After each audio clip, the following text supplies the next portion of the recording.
Good afternoon, everyone. My name is again Ryan Johnston. Welcome to our panel on democracy and civic participation. It is my great pleasure to introduce our panel moderator, Catherine Trujillo. Um, Catherine currently serves as the Deputy Director for Libraries Without Border, and in her role at LWV, uh, she has been instrumental in designing and improving pop-up libraries and digital literacy programs across the world.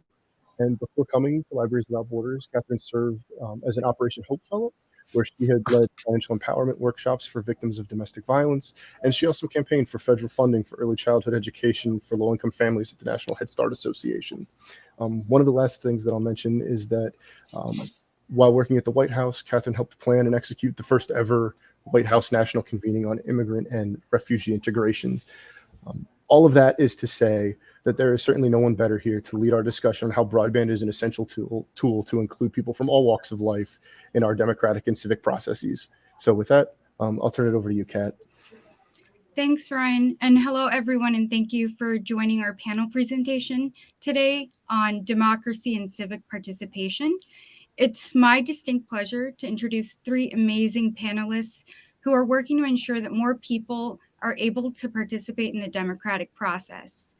During this panel, we'll explore how broadband connectivity affects political and civic participation, the ways our panelists are working to bring new voices to the table, and innovative collaborations that can support more effective state and federal policymaking. So Ryan provided a brief introduction for me, and I'm just going to give you context for Libraries Without Borders before I invite our panelists to tell you more about their work. So as Ryan mentioned, I'm the Deputy Director of Libraries Without Borders, and this is an international nonprofit working to expand access to information around the world. In the US, our work is inextricably linked to advancing digital equity. And one of the ways we do that is by transforming informal spaces like laundromats, storm shelters, and abandoned buildings into places for connectivity and civic engagement. Now, I would like to introduce our first panelist, Brittany Woods-Orison, a first-generation college graduate who hails from the village of Rampart along the Yukon River in Alaska. She holds the broadband specialist position between the Alaska Public Interest Research Group and Native Movement, which allows her to serve her community by promoting healing, justice, and reciprocity.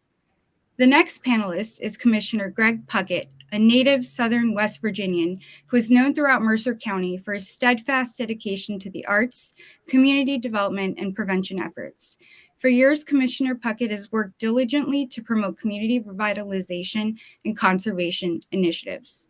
And last but not least is Samuel Blackwood, the Director of Public Policy and Volunteer Management at Project Ready, a nonprofit that's working to close opportunity gaps and improve life outcomes by amplifying issues at the intersection of social justice, public health, educational inequities, and civic engagement. His previous work spans grassroots advocacy, public-private partnerships, and voter mobilization. So by way of introduction, I'd love for all of the panelists to tell us a bit more about yourselves and your work. What's the broadband landscape in your respective states? What are some of the biggest challenges and most promising opportunities for bringing about meaningful change? And Greg, I'd love it if you could kick us off. Absolutely, Kat. Thanks so much. I'm honored to be here, part of this panel. There's a lot of things that we can look at in terms of county government and the ways that we are engaging in our communities. And I think there's no better discussion than we're looking at the broadband issues that we see, especially in rural communities. My hometown is Mercer County, West Virginia, a little hometown of Princeton.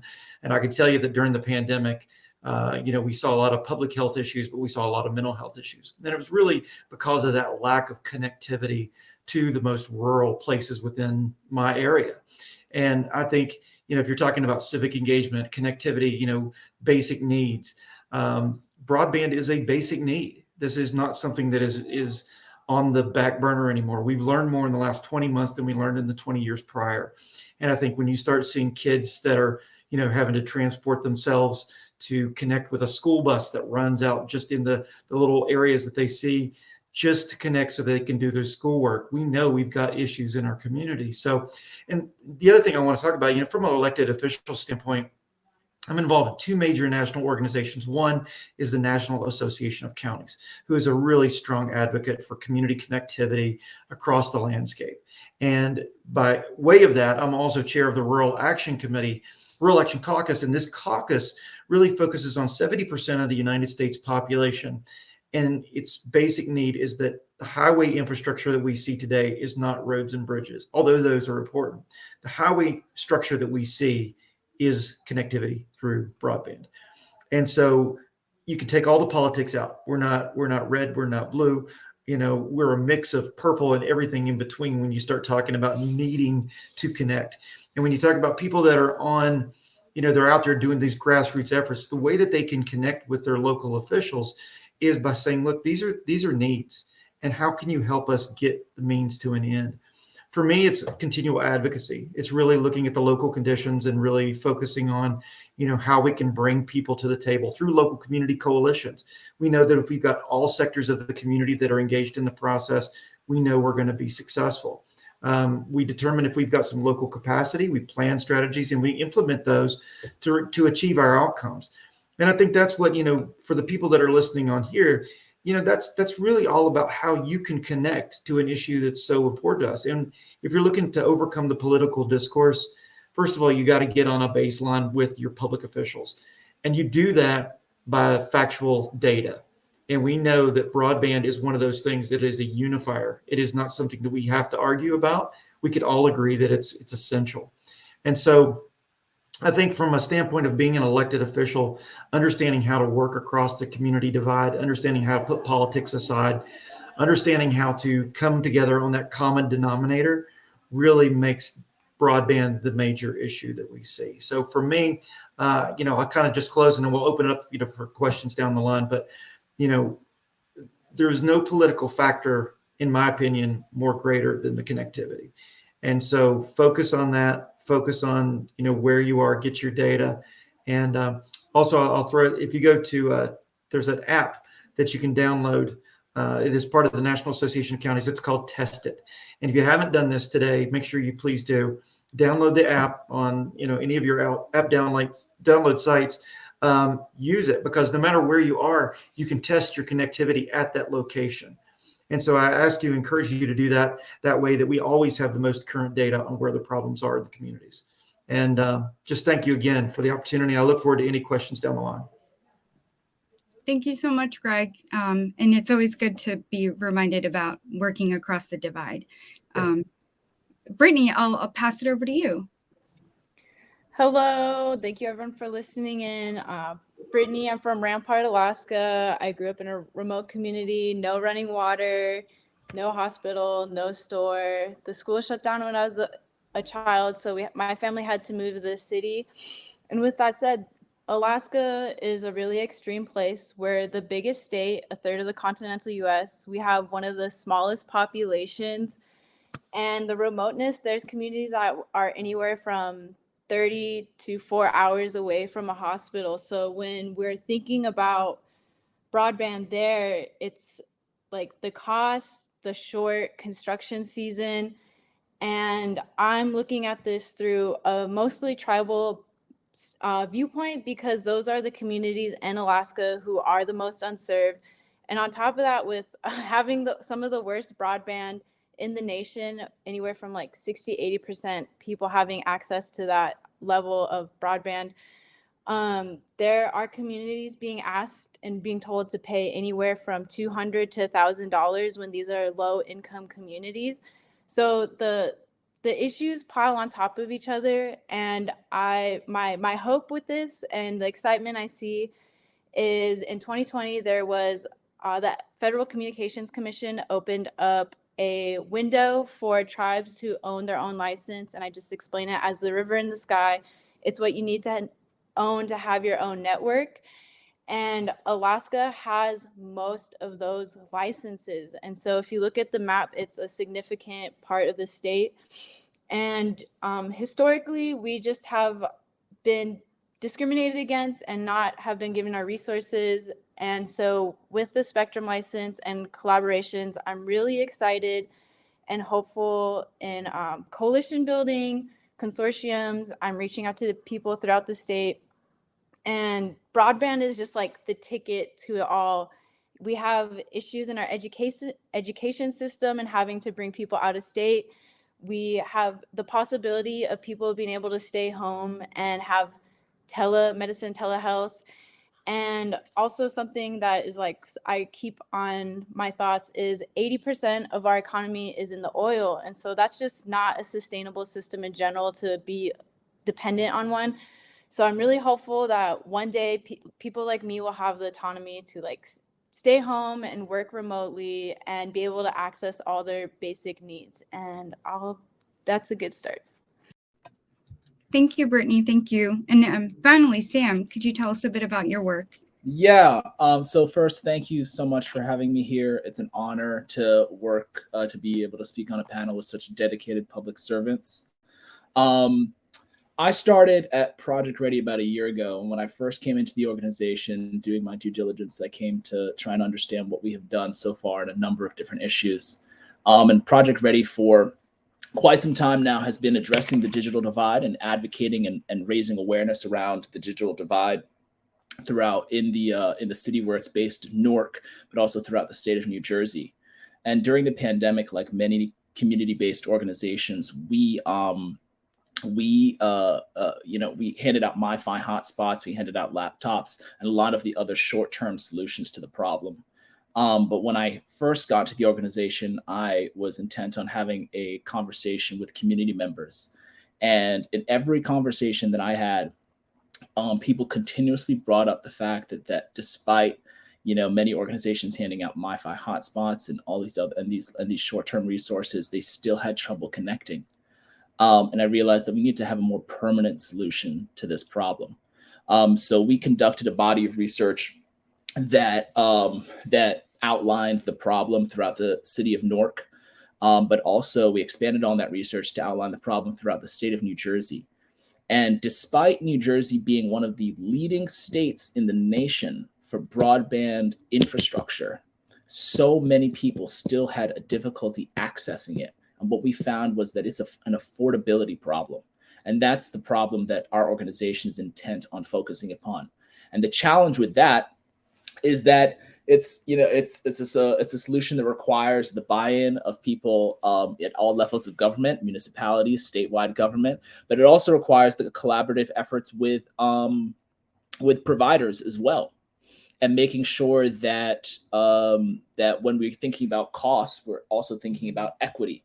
And so our organization is focused on raising awareness around the inequities in costs between people who are wealthy and people who are low income, the discrepancies in cost between people who are Black and people who are white, or people of color generally. So a lot of our focus right now is on coalition building. We have legislative solutions that we want to pursue, raising minimum speeds to the maximum available, corporate tax credits, allowing municipalities to have broadband in order to compete. But before we get to some of those, shakier solutions, we're focused on building a coalition and raising awareness around the discrepancies and inequities and injustice in internet access throughout the state, and especially in our home city of Newark, New Jersey.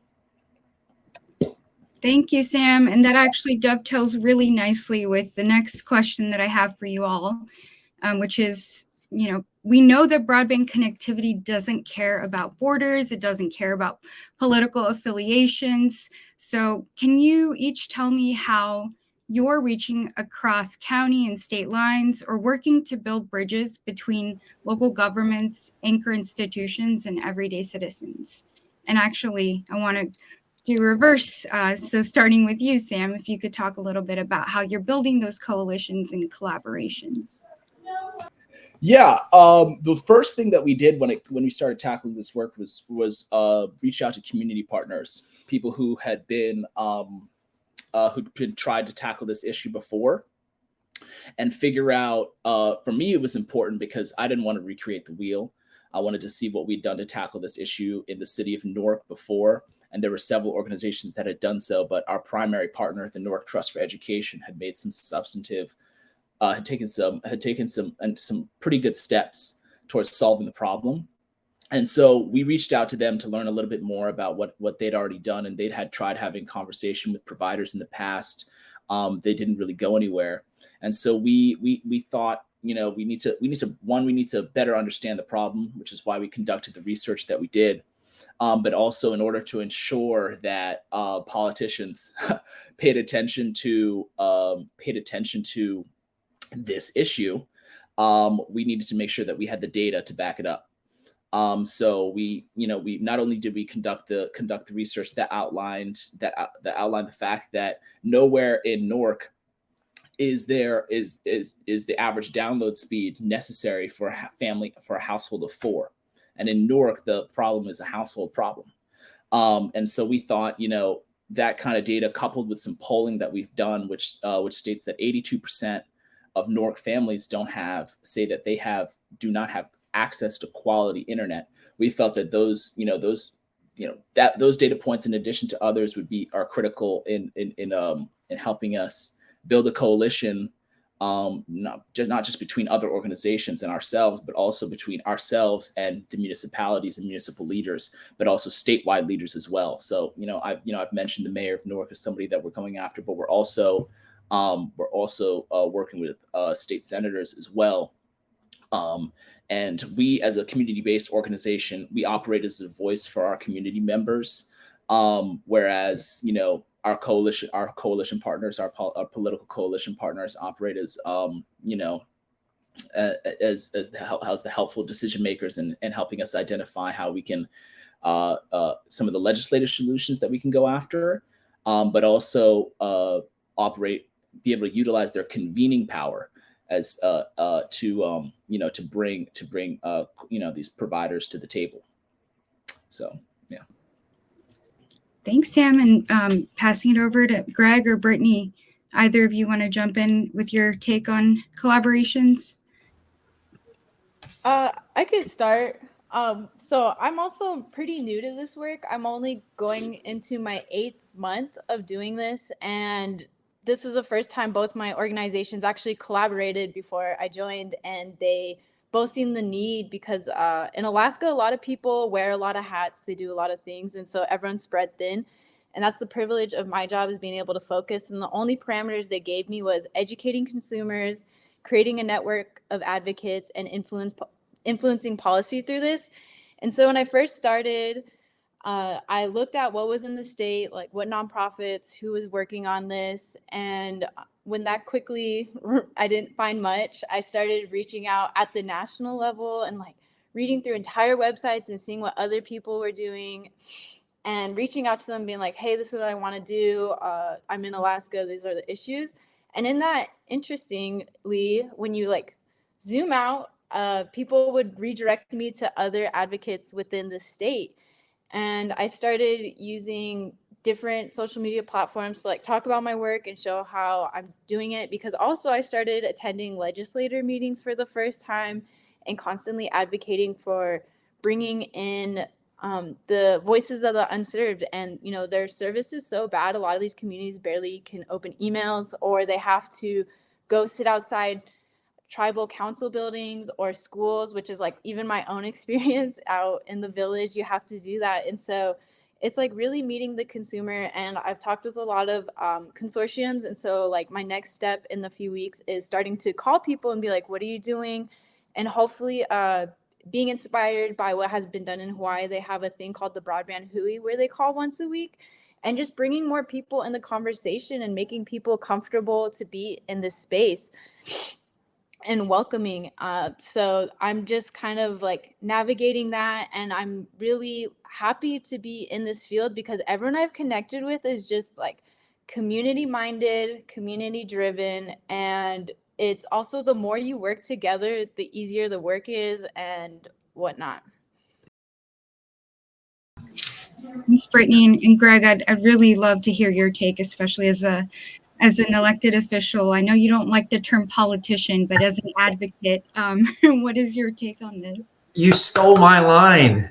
No, I hate the term politician. I'll be bluntly honest. I just think that's what we're advocates. That's what we are. I mean, and if you take the job somewhat seriously. I know there's a lot of politicians out there that may not, but for those that are advocates, we care about our communities, and I think we really want to see what's best. And if you kind of look at where we are, and Sam and Brittany have both, they've said it perfectly, how you connect with your community. But I think one of the greatest things is that it's all about relationships. It's all about, how you parlay whatever thing you have locally and then make that a regional. It's the ripple effect, and then state, and then national. But you always go with, a handshake and not a handout. You don't go asking for things. You go asking how you can work together. I think that's the thing that we need to do more of. It's what I said before. It's that common ground. And, we have a great network of regional collaboratives in the state of West Virginia that look at things from a much more regional based perspective. Right now, we are getting ready to connect into an 11 county broadband loop. And it's because we look at things beyond the borders that we have and say, hey, I've got one group over here working with an advocate group that's, starting to put together all this infrastructure investment. We've got these American Rescue Plan funds that we just got, through the feds that are coming directly to counties. What can we do to help parlay that into the next opportunity? And so I think that's where it's going well. And the other thing too is on a national scale. I mean, we've started to see this coming out of COVID. Our organizations working together, having that trust and faith from the feds to be able to do this work at the county-based level. I think that's another thing that we underestimate, is the power of the trust. And, in a political time of distrust, I think the way that you build that back is by showing the community that you have unification and not the divisiveness that we've had in the past. Thank you. And I actually want to follow up on that. And what are some of the innovative ways that you're working on building those relationships with community members, with folks, especially if there is this history of distrust? For me, I think it's about making it personal. I think it's about, the absolute best part about being a county official is that, well, the best and the worst is that you see your constituents on a regular basis, right? So you're in the grocery store, you're somewhere out, and they will tell you about, the barking dogs at 1 o'clock in the morning, but they'll also talk to you about, their needs. And they'll always commit from a needs-based assessment as compared to a capacity assessment. The things that we're doing right, we don't tell a good enough story. I think we always hear about the negatives. But when you do have something that's extraordinarily positive, you've got to be more visible. And so I think having that connectivity through social media, making sure that you tell your own personal story, beyond my county Facebook page, I have my own personal, because I want to tell people this is where I've been able to help connect and get people to the table. I think the same goes with any elected official. You want to be able to say not just about your policy work, but about how you listen to others. And I think that's how you build the trust, is by being able to listen. My mom and dad always told me when I was growing up, you gain a lot more attention by listening intently than saying haphazardly. And so I think that's what we need to do. And if we had more of that, I think we would be better off. But it's about focus and bringing it down and having those intentional conversations. Thank you for that. And Sam, Brittany, I'd love to hear from you about some of the ways your work tries to amplify the voices of community members or bring new voices, particularly those who aren't already online, to the table. Brittany, you want to go? You want me to take it? As the director of public policy, my mandate is to create a public policy agenda for our organization, to head up our issue advocacy campaigns. And while I spend a great deal of time reading and doing research and, studying what's going on in the media and what opportunities there are available, there's not a single issue that I tackle that is not informed by what I have been told is happening in the lives of people in the community. Our organization, it's a membership organization. We have thousands of members, and we have a lot of organizers out in the community. And one thing that one of the things that I wanted to do to make sure that our public policy agenda was informed by people's actual realities was make sure that our organizers were asking the right questions whenever they would go out and do events or when they would be meeting with community members one-on-one. We have school-based organizers who work in charter schools throughout the city of Newark, and they talk to parents and students every single day. And I've worked with that team to make sure that, I always have them, they do these one-on-one sessions, and I ask them what are some of the, ask the parents, what are some of the systemic challenges that they have with the education system or with the election system or with housing or economics. And of course, on the broadband issue as well, what are similar, it was important for me to also humanize our data and humanize our research. And so I needed to be aware of the real stories of people who tried to access and have been unable to do so. So everything that we do is informed by the realities of of people on the ground. Sometimes I think like I'm operating a constituency services department in a way, and low key I'm very intentionally operating it that way. So that I think that for any community organization, many community organizations are headed up by people who are, well educated and informed about what's going on in the community, but we can't lose touch with what's going on in people's lives.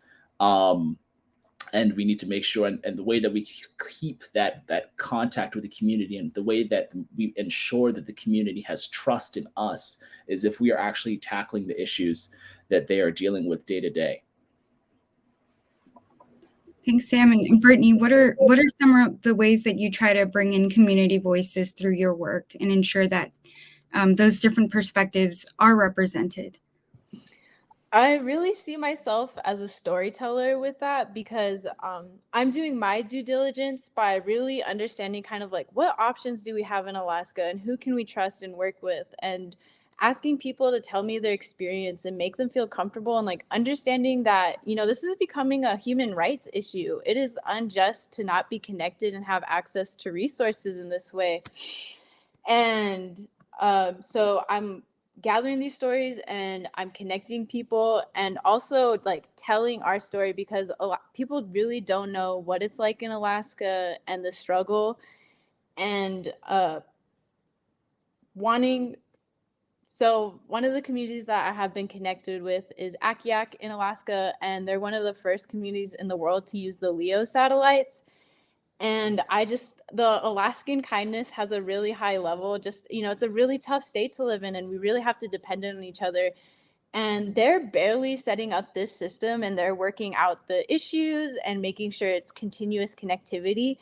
And already they're talking about, I want to connect this people. I want to connect the villages all around us, like sign up for a consortium.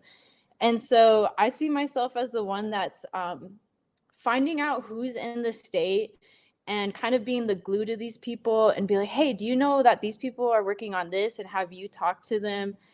And again, like I'm preparing to do a lot of calls and listen out to people and get the list ready, and also be like, when I call them, hey, do you know this event is happening in the state? Hey, do you know this federal grant is about to have its due date pass? And so it's like holding on to a lot of information and trying to get us to work together in one direction. Thank you for that. And I'm curious to hear from each of you. What are some of the more promising opportunities that you see in terms of how broadband access can really expand and increase civic participation? And this is open to anyone, but I'm looking at you, Greg. Well, honestly, I think Brittany said a lot. It's about storytelling, and it is a human right at this point. I mean, we've always said for a long time, basic needs, food, clothing, shelter. That's what we do to provide to our communities. But we need to expand out and say food, clothing, shelter, connectivity. And I will always fight for rural communities because I think rural is very underserved in many ways, is that we really have to say, what are we doing to make sure that if you choose to live rural, and most people do, 70% of the United States population lives rural, then how can we make them a part of the greater world, right? How can we make them better educated? How can we make them to where they have basic services? As we've seen out of the pandemic, we've seen a lot, with telehealth services. Well, we can't have that. We can't have good telehealth services if we don't have broad-based connectivity. We can't have doctor visits. I mean, there's things that are just, if you're talking about the fiscal means, we've seen this now through everything that we've seen tightening up right now, the increased cost of inflation, the increased cost of prices. So people are making choices. Are they going to make health related choices? Or are they going to make, basic needs type choices? Are these going to be optional or are they going to be basic? So we've got to make these choices to where something no different than water is a basic need and a necessity for our communities. And for me, I think from a rural perspective, it's the ability to work across the divide that maybe a geographic boundary may separate somebody from having one thing as opposed to not having it. I mean, we're in competition with our neighboring states. I am literally within 50 miles of 4 different states where I'm located, but the opportunities in one as compared to another are night and day. How can we make sure that everybody is going to be universal in those aspects? So, again, I think that connectivity across borders, across regions, across political divide, I think we need to start working on and build that trust back. Mhm. Thank you. We do have time for one more question, but a very brief amount of time, and I want to finish off on one of my favorite questions to ask, which is, what is your personal why? Why do you keep doing this work? What drives you to get out of bed in the morning? And even amidst all of the challenges, why do you do this? I'll throw it to you, Sam. Oh, Brittany, you can go. Yeah. Hello, Brittany. So, I grew up in like such a remote place and the first one to leave the state and to further my education to the level I did. And it takes a village to raise a baby. And, the confidence I have, the hopefulness, like the community grounding is from my state of Alaska and the people that always encouraged me. And it's just like with all these opportunities, I'm seeing the ability to get the people with the least amount of resources, the least amount of self-determination, and to just like rise them to the top. And, we are only as strong as our weakest link. And so I just like have this amazing vision for what's going to happen in Alaska. And again, with the Akiak example, there's people in that community that are always like, once I'm able to go on the internet, I want to do this for my community. I want to start my own business. And so it's just giving the people the ability to be their best selves. And, that was what was given to me. And so I want to bring that all back home to my state. Thank you. I would say that there's so many reasons why I do this work. I think that I wasn't born in the United States. I was born in Jamaica, a developing country. And my life could have taken a very different turn until I was adopted and brought to the United States and given a great education and so many great opportunities. And I recognize that the difference between where I am and where somebody else who's in a less fortunate position than I am is a matter of resources allocated and intention and light directed at people who are less fortunate than myself. I too also have I do have a vision for a different kind of country, a different kind of state, of course, for New Jersey, and a different kind of country, one that is more equitable and more just and more fair generally. I think that a lot of when we talk about progress, whether it's in policy or technology or whatever, it can get mired down in politics and a lot of distraction. And the conversation for me is always, when I look at these issues, the conversation, the question I ask myself all the time is whether or not this is right or wrong. And right for me is pushing us towards a more just and more equitable society. And so when I learned about how pervasive and how obstructive the broadband issue was to people advancing themselves, I looked ahead and I was like, if we don't solve this problem now, we risk we risk cutting people out of the next, the next century of our economic growth. And the thing about broadband and what makes it so foundational to democracy is that it increases economic growth, it increases individual opportunity and liberty, and those things are necessary to securing support for our democratic institutions. And so, I said a whole bunch of different things, but like I said, I do this for so many reasons. But it always comes down to me about what gets us closer to being truly just, truly equitable, and truly equal. And I will take on any issue that I feel is headed in the wrong direction. I can steer it in the right direction. So that's why I do this work. I'll give you a 30-second answer. Sorry. Yeah. No, you're good.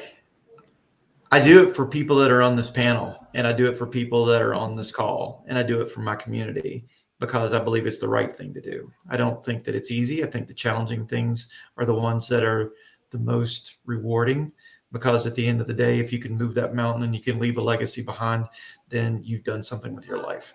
And I think that's why we should do it. That's why we should continue to fight for it. And that's why politicians need to get out of the way and we have more room for advocates.